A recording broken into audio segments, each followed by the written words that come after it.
America has a goal for fast charging deployment, but without Tesla, the US is only 3% of the way to its goal.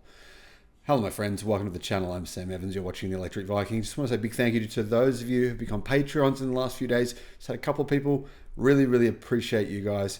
And it's what keeps me here, being able to have all the lights on and, keeping the channel going. Without Tesla, the US, well, it would be nowhere near achieving its fast charging goals. The US is way behind its goal of installing fast chargers nationwide to support the transition to electric vehicles. Automotive News says that excluding Tesla's network of superchargers, the nation is just 3.1% of the way to its target for 2030, which is, it's only 6 years away. And the target here is to make EVs practicable for everyone to be able to charge, right? To have enough accessible DC chargers for EVs to basically be able to be the primary mode of transportation in America, including Tesla's fast charger network, which at this point is accessible to primarily Tesla drivers, but that's about to change. Ford drivers now have access. If you include Tesla's network, America is actually 9.1% of the way to its goal. So 9% with Tesla, 9.1% with Tesla, 3% without Tesla. The difference is triple, literally triple, which is absolutely amazing. The lab's February report found that the United States added 2,700 fast charging ports in the third quarter of 2023, an 8.3% increase. The rate of growth for fast chargers trailed that of both the slower level 1 and level 2 chargers. There's millions of level 1 and level 2 chargers, really, when you think about it. I mean, home charging is not that far off level 1 charging, to be realistic. There should be a lot more chargers being installed, though, said Akshay Singh, an automotive partner at PwC Strategy. The number of fast chargers being installed is increasing, but it's not as fast as it should be. It's just not enough. The gradual progress toward charger targets comes as the rate of the EV transition has slowed, say experts. Well, it's not actually technically true. Dealerships would like you to believe this because they don't want to sell EVs. They don't make much money through fixing parts in EVs, through services, etc.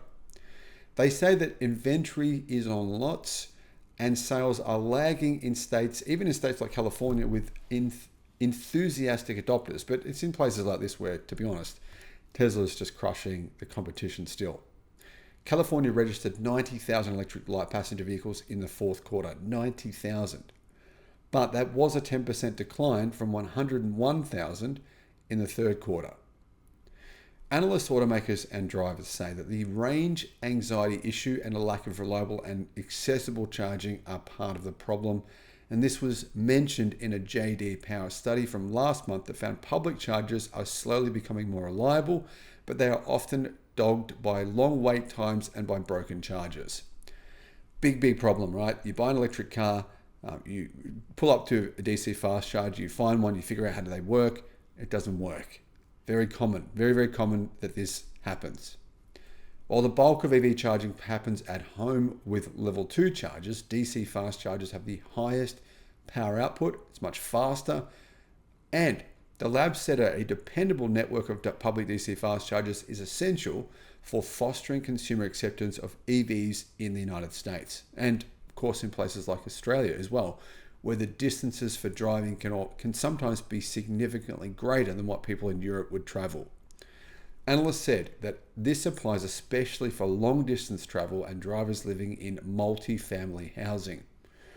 A level 1 charger plugs into a standard 120 volt wall outlet and has a charging rate of 20 hours or more.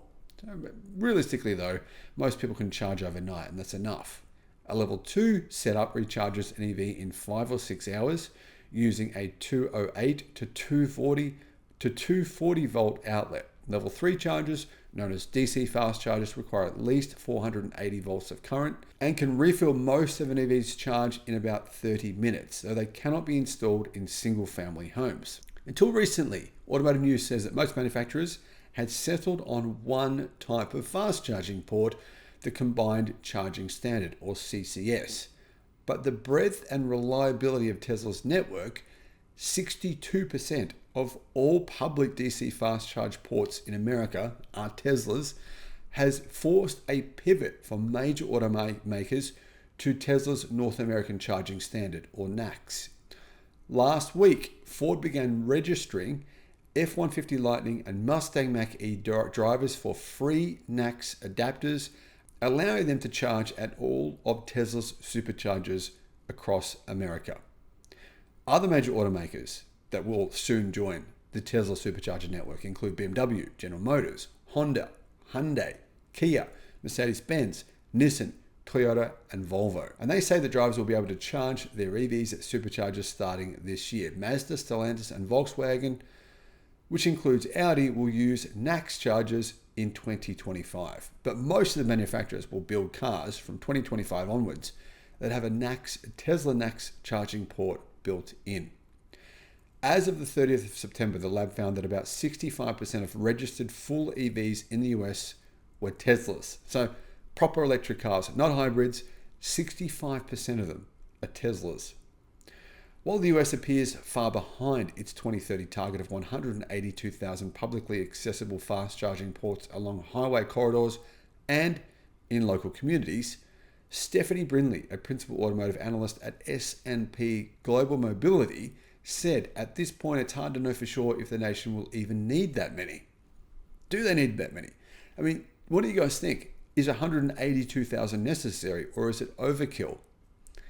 I think it's probably not necessary. I mean, honestly, for most people, 98% of charging will be done at home. But yes, it's true, there's apartment blocks. There are some interesting solutions for apartment blocks though. While we expect and do certainly believe DC fast and public charging are going to be part of the solution, consumers are clever and creative and resilient, she said. It's entirely possible they may decide to do something a little bit differently than we think.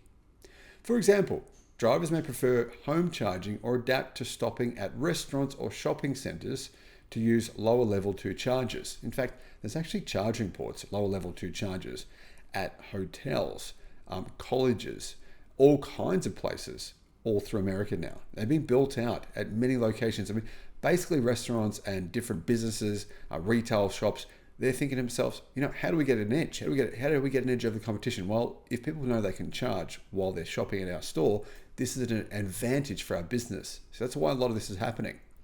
On the flip side, they may reject at-home charging and ultimately prefer shorter stints of fast charging akin to filling up a tank of gasoline.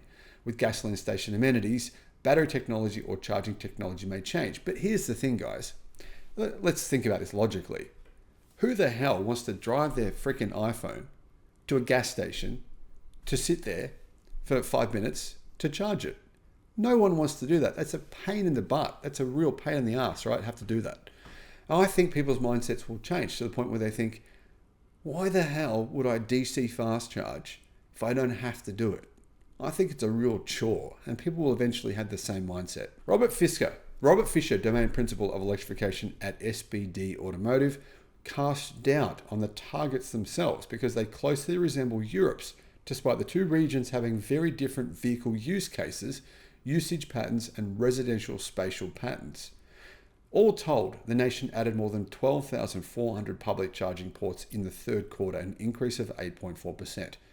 The northwestern United States saw the most substantial growth in public charging, says Automotive News, a 13% increase for the quarter, which the lab attributed to new level 2 chargers installed in several states, including Washington. Here's the thing though. Ultimately, what I believe should happen is this. This might be controversial, but if we think about it, it costs Tesla a fraction of the price to build a fast charger versus the competition. We know this. This has been proven. It's not in question. Nobody's questioning this.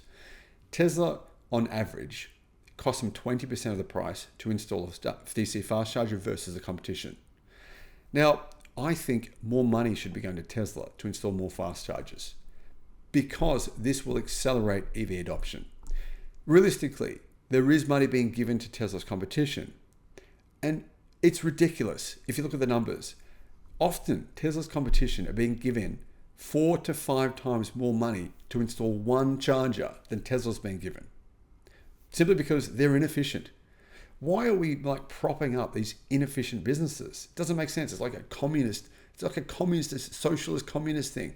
We don't live in a communist socialist place. I mean, capitalism has gotten us to where we are. Capitalism has helped the Western world to become, so yes, I know a lot of people hate it, but the truth is, it's gotten us to a position where our standard of living is drastically better than places where communism is in place. Cuba, for example. That, in my opinion, is a big part of the solution. Embrace the winner. Embrace what is working, which is Tesla's fast chargers. Thanks for watching.